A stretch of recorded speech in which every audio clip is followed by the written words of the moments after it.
Andito po kami sa harap ng Senado ng Bansang Pilipinas. At dito po sa loob nito ay nagtatago ang isang senador na mismong hindi ho sumusunod sa batas. Anong pinaglalaban mo? Alam mo kami mga ordinaryong tao, kapag may kaso, wala kaming magawa. Kapag sinabi ng pulis na kailangan namin sumama sa kanila, sumasama kami.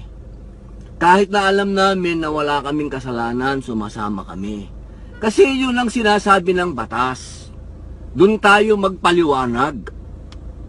Diba? Kailangan sumunod tayo sa batas.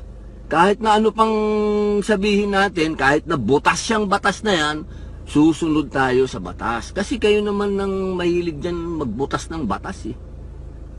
Kayo nga dyan lahat, wala kayong amnesty dyan, no? Malaya kayo. Ang balita ko, dyan kayo matutulog sa Senado. Kayo ba nagbabayad ng kuryente dyan? Pambihira kayo. Kami nagbabayad dyan. Ano ba naman yung mag-submit kayo dyan sa authority?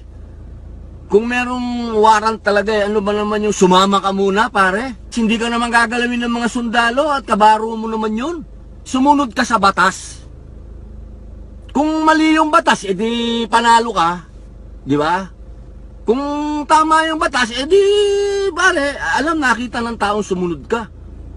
Patunayan mo pare na ikaw mismo ay sumusunod ka sa batas. Kasi ang pangit eh. Wala, lagi na lang kayo dyan nagtatago sa Senado. Ano ba yan, Senado na yan? Taguan nyo. Pambihira na kailangan kayong bitbitin palabas.